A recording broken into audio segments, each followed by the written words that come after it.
শিক্ষার ব্যবস্থাপনাটা এখন এমন হয়ে গেছে, আমার কেমন জানি মনে হচ্ছে যে দরজা জানলা বন্ধ করে চাপা মার দিতেছে। একটা শিক্ষক যদি প্রত্যেকটা বিষয় সঠিকভাবে পড়াতে না পারে এবং একটা কোম্পানির সিইও যদি প্রত্যেকটা ডিপার্টমেন্টে ইন্টারভিউ ক্লিয়ার করতে না পারে, তাহলে একটা স্টুডেন্টের প্রত্যেকটা বিষয়ে A+ কেন লাগবে?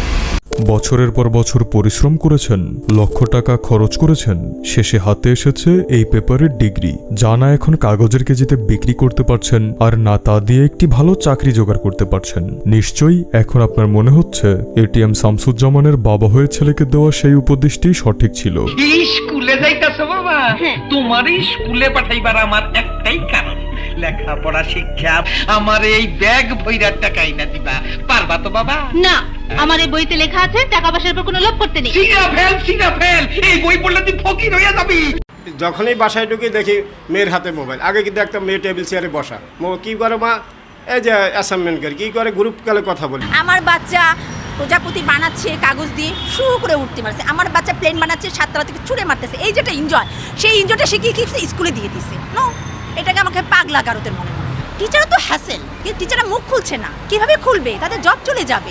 বাংলাদেশের এডুকেশন সিস্টেমের মাঝে দুইটি জিনিস মিসিং। প্রথম এডুকেশন, দ্বিতীয় সিস্টেম। যেখানে 12টা সাবজেক্টের জন্য 12 জন শিক্ষক, সেখানে একজন ছোট্ট শিশুকে বলা হচ্ছে প্রত্যেকটা সাবজেক্টে A+ আনতে হবে, না হয় বাসায় ঢুকতে দেবে না। এরকম সিচুয়েশনে পড়ে শত শত শিক্ষার্থী সুইসাইড করেছে। বাংলাদেশে 2022 সালে 600 জন শিক্ষার্থী আত্মহত্যা করেছে। এত কষ্টে অর্জিত সার্টিফিকেট আগুনে পোড়ানোর প্রয়োজন পড়তো না। সার্টিফিকেট দুধে ভিজিয়ে গোসল করার মতো ঘটনা ঘটতো না। আজকে মূলত আমি কথা বলবো এই ফুল কোচিং বিজনেস ইকোসিস্টেমটা নিয়ে, যেটা জাস্ট স্টুডেন্টসদের ইমোশনকে কাজে লাগায় শত শত কোটি টাকার বিজনেস করতেছে। আধ ঘন্টা ক্লাসে বসলে মনে হবে মানুষ নয়, শ্রমিক নির্মাণের কারখানায় ঢুকে পড়েছেন কেউ। আগে তো অনেক কিছু শিক্ষানোর বিষয় ছিল আর কি গল্পের ভিতরে, কিন্তু এখন ক্লিয়ার না। শিক্ষাবিদরাও বলছেন পাঠ্যসূচি ও পাঠ কার্যক্রম এখন শিশুদের বয়সের তুলনায় ভারী। তার সাথে যোগ হয়েছে অসুস্থ প্রতিযোগিতা।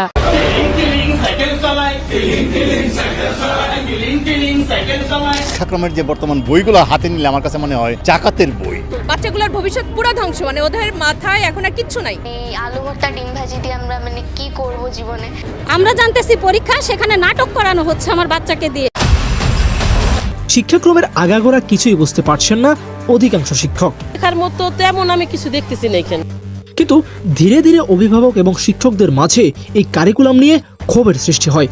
স্কিলস নাকি সিজিপিএ, সিজিপিএ নাকি স্কিলস, কোনটার উপরে ফোকাস করব?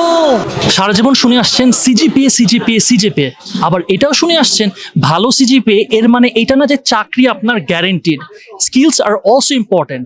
তাহলে আপনি যাবেন কোথায়? স্কুল জায়গাটা কেন 5 থেকে 6 বছর বয়সের একটা বাচ্চা মেয়ের কাছে বিভীষিকার নাম হয়ে উঠবে? আমাদের মুখে সেই হাসি নেই। হাসিটা কেড়ে নিয়েছে এদেশের শিক্ষা ব্যবস্থার অসুস্থ সিস্টেম। বাংলাদেশের শিক্ষার ধরন নিয়ে যদি একটু ঘাটাঘাটি করতে যায় কেউ, আটকে ওঠা ছাড়া তার কোনো উপায় নেই। এখানে বাংলা মিডিয়াম আছে, ইংরেজি মিডিয়াম আছে, আলাদাভাবে আছে ক্যাডেট কারিকুলাম। দেশের ছাত্রছাত্রীদের জন্য একটা বড় অংশ মাদ্রাসা কারিকুলামে পড়াশোনা করে। এর বাইরেও ভোকেশনাল বা কারিগরি শিক্ষা ব্যবস্থাও হয়েছে। আছে উন্মুক্ত বিশ্ববিদ্যালয়।